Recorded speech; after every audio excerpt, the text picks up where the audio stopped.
네, 오늘장 이제 슬슬 좀 방향이 잡히는데 유가증권 시장이 좀 더 강하네요. 1850. 많은 분들이 이야기를 했고 반등을 하게 되면은 1850선까지 가지 않을까라고 얘기했던 그 라인대 지금 와 있습니다. 그 근처에서 턱걸이하고 있는데요. 그러면 이번에는 이슈 잡고 시장 전략 세워보겠습니다. 더 이슈 오늘의 주제 보시죠. 전 세계가 주목하고 있는 이벤트였습니다. 오펙 플러스 회의 간밤에 진행이 됐습니다. 합의 결과가 나왔고요. 이에 따라서 앞으로 국제 유가는 어떤 움직임을 나타낼지 또 국내 증시에 미치는 영향 보겠습니다. 이번 오펙 플러스 회의에서는요, 오는 5월부터 하루 1,000만 배럴 감산하겠다라는 결과를 내놨습니다. 그리고 나서 6월부터 올해 말까지는 800만 배럴, 그리고 내년 1월부터 4월까지는 또 줄인 600만 배럴로 점차 이 감산 규모는 약간씩 좀 줄이기는 했는데요. 당장은 1,000만 배럴 감산하겠다, 이런 결과를 내놨습니다. 간밤에 국제유가는 상당히 롤러코스터를 펼쳤습니다. 미국 증시 정규거래 진행될 때까지만 하더라도 그 결과가 나오지 않았기 때문에 불확실성을 안고서 움직임을 나타냈었는데요. 한때는 13%나 급등하다가 결국에 장 마감, WTI 기준으로는 배럴당 9% 이상 급락한 채 마무리가 됐습니다. 그리고 나서 지금은 전자거래가 멈춘 상황인데요. 미국 증시장 마치고 나서 우리 시간으로 5시 45분까지는 움직임이 있었습니다. 여기에서 좀 거래되는 상황을 봤을 때 7% 정도 추가 하락까지도 나왔었죠. 국내에서도 국제 유가, 원유의 움직임에 상당히 많은 분들이 예의주시하면서 ETN에 대한 거래가 크게 늘어났습니다. 이에 따라 한국거래소에서는 원유 ETN 괴리율 안정화 대책을 시행하기도 했습니다. 네, 오펙 플러스 회의 그 감산 결과 어떻게 좀 해석해 봐야 될지 내용 보겠습니다. 이베스트 투자증권의 최진영 연구원 연결해 보죠. 안녕하세요. 네, 안녕하십니까. 네, 오펙 플러스 회의 결과 내용부터 좀 자세하게 알려주시죠.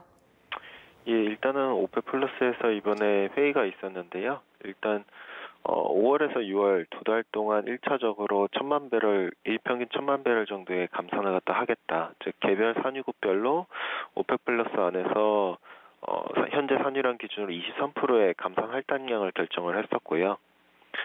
일단 이것 이외에도 2022년 4월까지 3단계 형식으로 감산 규모를 갖다가 줄여나가겠다라고 장기 계획을 갖다 세웠고요. 미국이나 여타 산유국들한테는 오늘 저녁에 있을 미 에너지 장관도 참여를 할 테고 에너지 장관 회의에서 500만 배럴을 갖다가 제시할 예정입니다. 근데 여기서 조금 관건은 멕시코 쪽에서 회의장을 갖다 이탈을 하면서 산유량 기준에 있어서 자기들 갖다 좀 유예를 갖다 하던가 아니면 좀 조정을 해달라 하면서 조금 불확실성 갖다가 더한 상태고요. 네, 그렇군요. 안 그래도 이 멕시코 이탈 얘기는 나왔는데 이 한 국가에서 약간의 불만을 표시한다 하더라도 일단은 오펙 플러스 회의에서 잠정적으로 합의 결과를 발표한 건 맞죠? 성명서를 통해서 나왔으니까요. 예, 일단은 나왔긴 했는데 앞서서 오펙 플러스에서 또 얘기가 나온 게 만약에 멕시코가 감산에 참여를 갖다 안 한다면은 오펙 플러스 전반으로도 감산에 참여할 이유가 없다라는 식으로 좀 얘기가 나왔거든요. 이 부분 때문에 조금 계속 얘기들이 나오고 있는 상황이고요. 그래서 지금 기사도 보면 이게 합의된 건가 아닌가 좀 헷갈리는 부분도 있고 그랬습니다. 백악관 쪽에서도 트럼프 미국 대통령, 여기다 사우디아라비아 빈살만 왕세자, 그리고 푸틴 러시아 대통령 화상회의도 했다, 이런 얘기도 꾸준히 들려오던데요. 1,000만 배럴을 당장 줄이겠다, 이 정도 수준은 우리가 어떻게 좀 받아들여야 될까요? 일단은 글로벌 전체 공급이 이제 1억 배럴 정도라고 기준을 갖다 보자면은 지금의 감산 규모 같은 경우에는 오펙 플러스 하나만 놓고 보면은 10%고요. 여타 산유국까지 다 합해서 1,500만을 갖다 합하면은 15%에 해당한다고 봐주시면 될 것 같습니다. 일단은 2020년 3월달, 즉 지난달까지 추진했던 감산 규모가 오펙 플러스에서 210만이었는데 이번 같은 경우에 사상 최대 규모라고 봐주시면 될 것 같고요. 다만 수요 자체가 4월 달에 2천만에서 2,800만 정도가 감소할 것으로 예상되는 상황이기 때문에 이게 좀 뭔가 유가를 갖다가 단기간에 뭔가 끌어올릴 만한 소재로서는 조금은 제한적인 부분이겠고요. 시장 예상이 어느 정도 수준이었나요? 시장에서는 수요가 대략 2천에서 2,800만 정도 감소할 걸 갖다 예상을 했었기 때문에 마찬가지로 2천만 정도가 나올 거라고 예상을 했었거든요. 근데 이번 수준이 아무래도 기대감을 갖다 하했다 보니까 전날 유가 같은 경우에는 플러스 마이너스 기준으로 해가지고 10%씩 변동성을 갖다 보여줬었고요. 그렇군요. 그러면 간밤 유가 변동성이 좀 컸다 얘기를 해주셨는데 그 사이에 이는 결과가 좀 나오지 않았기 때문에 여러 가지 좀 불확실성 요인들이 있었던 것 같아요. 이런 부분도 점검을 좀 해주시죠. 예, 이런 뭐 불확실성들을 갖다가 좀 점검을 갖다 하자면은 우리가 좀 주의해야 될 부분들을 갖다 보면은 일단 첫 번째는 당연히 코로나입니다. 코로나 관련해가지고 확산세가 얼마나 이제 좀 진정 여부가 언제쯤 이루어질까 정도를 갖다 파악을 통해서 수요가 언제쯤 그런 개선될 수 있을까 정도를 갖다가 좀 계속 모니터링이 필요하겠고요. 두 번째는 아시다시피 앞서 언급드린 대로 멕시코 쪽에 참여 여부가 조금 변수가 될 수도 있는 부분이고요. 오펙 플러스에서 분명히 얘기한 게 멕시코가 참여를 안 하면 자기들도 참여를 안 하겠다라는 식으로 한 부분이 조금은 이해해야 될 부분이라고 봐주시면 될 것 같고요. 마지막으로 오늘 있을 G20에서 에너지 장관회의 같은 경우에는 여기서 이제 감산에 미국이나 캐나다나 브라질 같은 이런 나라들에 대해서 할당량이 조율이 될 예정인데 이번에 대해서 조금 조율에 대한 불발 가능성이라든가 조금 노이즈가 될 만한 이슈가 있을지에 대해서도 조심스럽게 좀 접근해보자 정도로 이해해 주시면 될 것 같습니다. 네. 감산 합의가 됐다 하더라도 아직까지 마음을 놓을 상태는 아닌 것 같은데 얼마 전에 WTI 기준으로 배럴당 거의 $20 이탈하나 뭐 이런 얘기들까지 나오다가 지금 바닥에서는 살짝 좀 올라온 거는 같습니다. 향후의 유가 전망은 어떻게 하시나요? 향후에는 일단은 2분기 때 오펙 플러스가 감산 합의를 갖다가 성사되지 못한다 하더라도 어쨌든 수요 때문에라도 상당히 제한적인 거는 맞거든요. 그렇기 때문에 수요에 있어서 조금 그 고민이 있다 보니 2분기 같은 경우 유가가 계속 지지부진하겠지만은 감산 합의가 될 경우에는 지금 현재 수준에서 유가는 WTI 기준 $20 선을 갖다가 하반 경직성이 강화될 거라고 봐주시면 될 것 같고요. 지금 당장 놓고 봤을 때 수요는 여전히 부진하지만은 감산 시에 장기 감산 계획을 갖다 고려하고 거기다 코로나 이슈가 점진적으로 후퇴한다는 걸 감안했었을 때 하반기 때는 유가가 좀 점진적으로 회복하면서 배럴당 $40 영역을 갖다 트라이하지 않을까 정도로 이해해 주시면 될 것 같습니다. 네, 알겠습니다. 강한 반등까지는 연초 수준까지는 아니지만은 그래도 하반 경직성은 어느 정도 좀 잡혔다 이렇게 보시는 건데요. 자세한 말씀 고맙습니다. 예, 감사합니다. 네. 다음으로는 투자 전략 세워보겠습니다. 토마토 투자클럽의 신기수 전문가 연결해보죠. 전문가님 안녕하세요. 네, 안녕하세요. 신기수입니다. 네, 지금 현재 상황은 저희가 최 연구원과 함께 좀 얘기를 나눠봤고요. 이제 오펙 플러스 회의도 끝났으니까 그동안의 국제유가가 도대체 무슨 일이 있었길래 상황이 이렇게까지 됐는지 좀 더듬어서 점검을 해보는 시간도 필요할 것 같아요. 연초에 WTI $60 하던 게 이제는 $20 선에서 움직이고 있는데요. 올해 들어서만 60% 급락했습니다. 그 사이 유가가 이렇게 급락한 이유는 좀 어떤 게 있는지 각 국가별로도 이해관계가 좀 엇갈려서요. 이런 얘기를 좀 해주시면 좋을 것 같아요. 예, 이제 가장 직접적인 것은 사우디가 증산하겠다. 또 아시아권에 공급하는 원유의 가격을 굉장히 낮추겠다. 이렇게 하면서 유가가 급락을 한 부분이 있습니다. 근데 이제 사우디 입장에서 왜 이렇게 했느냐 하면 이제 러시아하고 이제 오펙 플러스 회의에서 감산을 하자 이랬더니 러시아가 감산 못 한다. 이렇게 하면서 사우디가 그러면 우리도 증산하겠다 이제 이렇게 이야기를 하면서 이제 유가가 상당히 좀 급락을 했는데요. 사우디가 이렇게 나온 이유를 이제 보기 위해서는 이제 전 세계적으로 이제 그 원유 생산 추이를 좀 봐야 됩니다. 그림을 좀 준비했는데요. 사우디의 3월 증산 보시면 이제 오펙 쪽은 계속해가지고 파란색은 오펙 전체인데 2019년도에 보면은 계속해가지고 감산을 했죠. 근데 사우디 같은 경우에는 2019년도에 살짝 증산을 하고 있었습니다. 그리고 2020년도에도 살짝 증산을 하면서 이러면서 이제 러시아하고 협상을 준비를 하고 있었던 거죠. 러시아가 감산 안 하면 우리도 감산 안 한다. 이 정도였는데, 왜 이렇게 사우디가 그러면 올해 들어가지고, 조금 더 이제 그 증산 규모를 늘렸느냐 하면은 미국하고 러시아 때문에 그렇습니다. 미국하고 러시아의 원유 생산 추이를 잠깐 보시면은요, 그림을. 미국하고 러시아는 계속해가지고 증산을 하고 있죠.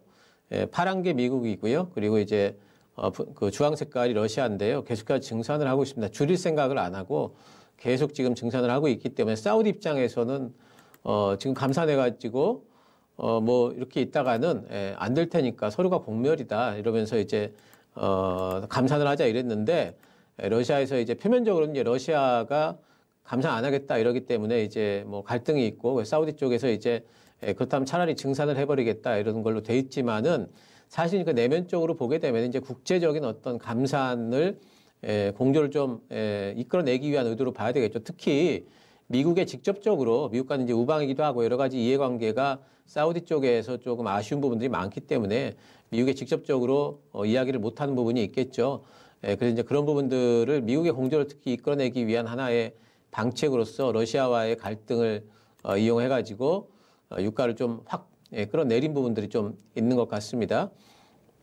거기다 플러스 해가지고 사우디 같은 경우에는 지금 이제 비전 2030이라고 해서 핵심은 뭐냐면은 이제 탈석유 경제를 지향을 합니다. 그러니까 어차피 앞으로는 친환경 에너지 쪽이 많아질 거고 그리고 이제 유가가 엄청나게 예전처럼 그렇게 회복될 기미는 없기 때문에 석유에만 의존하던 그런 이제 경제를 다른 문화라든가 다른 쪽으로 좀 서비스업 같은 것들 살리겠다. 이래서 이제 비전 2030이라는 걸 좀 추진을 하고 있는데 그러려면은 또 이제 미국 쪽의 협조가 상당히 필요한데 미국은 사우디아라비아를 산유국 이상으로 지금 취급을 잘 안 해주죠. 무기를 팔고 그리고 석유 가격을 좀 안정화시키는 그런 용도로만 미국은 생각을 하고 있기 때문에 그런 미국과 관련된 어떤 대미 협상력을 또 강화시키려는 목적도 있었을 겁니다.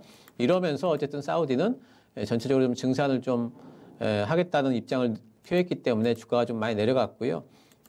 미국 같은 경우에는 그러면 같이 감산을 하면 좋을 텐데 이번에도 보면은 미국이 협조를 잘 안 하고 있죠. 그 이유는 뭐냐면은 에너지 업체들이 전통적으로 공화당의 좀 표밭입니다. 그리고 이제 트럼프 같은 경우에는 뭐 이제 대통령 되면서 초기부터 계속 저유가를 지지를 해왔죠. 그리고 만약에 이번에 사우디하고 러시아가 감산을 안 하고 계속해가지고 이렇게 유가가 낮을 경우에는 관세 부과하면 된다, 우리는. 그리고 또 전략류 비축 할 수 있는 이제 공간이 아직 많이 있기 때문에 우리로서는 대응책이 있다. 이러면서 아직까지 좀 배짱을 좀 부리는 부분들이 있고요.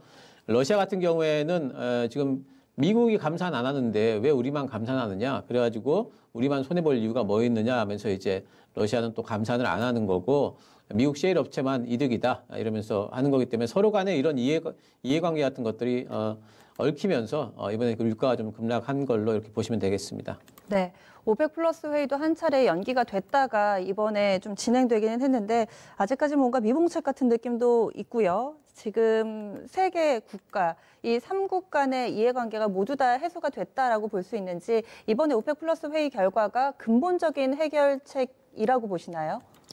어제 시장 반응만 보더라도 이제 근본적인 해결책은 안 되는 것 같죠. 어제 이제 장중에는 조금 오르는 듯 하다가 그때는 이제 3천만 배럴까지 또 감산 얘기가 좀 나오다가 막판에 이제 1,000만 배럴로 되니까 유가 오히려 빠졌거든요. 그러니까 시장 기대치에도 못 미쳤다 이렇게 봐야 되겠고요. 코로나19 때문에 지금 원유 그 수요는 분명히 감소할 텐데 추정하기로는 일평균 3,500만 배럴 정도를 감수했을 거다. 붕괴됐을 거다. 이렇게 이제 추정을 합니다. 근데 1,000만 배럴 가지고는 이거를 감당을 못 하죠. 근데 3,500만 배럴까지 감산은 어차피 좀 안 될 것 같아요. 왜냐하면 이 부분은 미국의 공조 없이는 좀 하기가 힘든 이제 그런 수준까지 되기 때문에 근본적인 해결이 되려면은 수요가 살아나는 부분이 어차피 이제 동반이 안 되면은 근본적인 해결은 안 될 거고요. 단지 최악의 상황은 지나갔다. 그래서 하방 정도는 좀 지켜주겠구나. 이렇게 생각하면 될 것 같습니다. 유가도 결국에는 수요단이 회복되려면 코로나19를 잡아야 되겠네요. 그러면 현재 이런 합의로 인해서 일단 하단은 좀 어느 정도 지지가 되지 않을까. 20달러를 이탈하는 일, 10달러대로 밀려나지는 않을 것이다라는 시각이 대부분인 것 같거든요. 이럴 경우에 국내 증시에 미치는 영향은 어떻다고 보시나요? 예, 일단 유가가 뭐 더 이상 나빠지지 않을 거라는 이제 그런 전망이 있다면은 뭐 관련 종목들도 움직이겠지만은 제일 이제 우리 시장 전체와 관련되어서 생각을 해본다면은 유가하고 그리고 통화 가치하고 상당히 이 상관성이 높습니다. 그림을 좀 준비를 해봤는데요. 신흥국 통화하고 그리고 이제 유가하고의 상관성을 나타내는 그림입니다. 파란 색깔, 진한 파란 색깔이 WTI 유가 부분이고요. 그리고 이제 신흥국과 관련된 이제 달러 지수가 그리고 옅은 파란색인데요. 동행성이 상당히 강하죠. 이번에 유가가 빠지면서 그러면서 이제 신흥국 통화 가치도 좀 빠져 있기 때문에 유가가 올라가게 된다면 우리나라의 원달러 환율이 추가로 더 하락할 가능성이 있고 그렇게 된다면은 외국인들이 유턴할 수 있는 환경이 더 긍정적으로 조성이 되기 때문에 외국인들 매수가 들어오게 된다면 우리 시장에 상당히 좀 긍정적으로 보이니까 유가의 상승은 우리 시장에는 긍정적이다 이렇게 해석을 할 수 있겠습니다. 그럼 관련주들 좀 정리해 볼까요? 유가 관련주들은 뭐 이제 많이들 들어보셨을 거예요. 이번에 이제 유가 관련 이슈가 상당히 많이 커졌었기 때문에 저유가 피해주라고 그러면은 이제 정유주 쪽이 뭐 대표적입니다. 스프레드가 줄기 때문에. 근데 정유주 쪽은 지금쯤이면은 아마 이제 재고 소진이 어느 정도 좀 예전에 비싸게 샀던 원유의 재고 소진이 어느 정도 좀 됐지 않을까 싶어요. 그리고 지금부터 들어오는 이제 원유는 싸게 들어오는 부분이라서 오히려 지금부터는 그런 부분에 대한 긍정적인 해석도 지금 가능한 부분이기 때문에 정유 쪽은 좀 더 살펴보셔야 되겠고요. 조선은 오늘 오히려 반등이 나오고 있지 않습니까? 그래서 피해주긴 피해주지만 어쨌든 낙폭과대 구간이다 하는 부분들은 분명히 있는 것 같습니다. 수혜주로 부각되고 있는 부분들은 석유화학 쪽. 왜냐하면 이제 뭐 유가 떨어지게 되면 NCC 가격 하락하고요. 그러니까 원료 가격이 빠진다. 그럼 마진 커질 거다 이러면서 오늘 또 석유화학 쪽이 좀 올라가고 있는 것 같고요. 항공 쪽도 이제 유가 빠지게 되면은 뭐 연료가가 빠지니까 이쪽도 뭐 수혜주로 돼 있는데 근데 실제로 항공 쪽도 요즘에 보면은 이 유가로 움직이는 게 아니고 또 실적으로 움직이는 게 아니고 다른 여러 가지 이슈로 움직이고 있죠. 그래서 관련주들은 이렇게 있지만은 그 관련주들이 실제로 지금 유가의 영향을 많이 받고 있는지는 조금 더 살펴봐야 될 것 같습니다. 유가의 방향성, 그러니까 지금 바닥 대비 오른다 이 부분이 아니라 지금 현재 저유가가 고착화돼 있다라는 판단 하에 수혜주, 피해주를 지금 분류를 해주신 건데요. 그러면은 투자 전략 세우기에 앞서서 요즘 들어서 ETN, 원유 ETN 쪽으로도 상당히 좀 이슈가 많더라고요.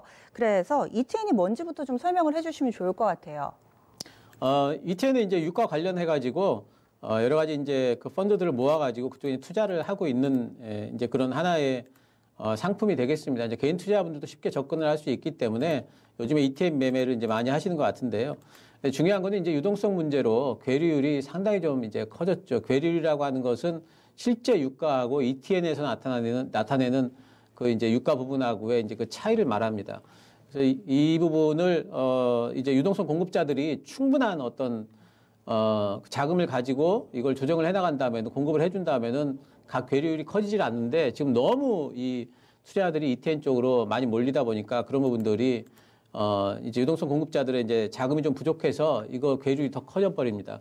지금 이제 이런 부분들을 막기 위해 가지고 단일가 매매를 지금 시행한다고 돼 있기 때문에 웬만하면 개인 투자자분들은 ETF 매매를 좀 안 하시는 게 좋을 것 같아요. 왜냐하면은 이제 이 괴리율이라는 것이 단일가 매매고 특히나 언제 어느 부분에서 좁혀졌다 늘려졌다 할지 모르기 때문에 유가를 내가 추정을 했다 하더라도 그 추정한 것의 그 방향성만큼 ETN이 가격이 따라가 줄까에 대해서 이것 자체가 불확실성이 있거든요.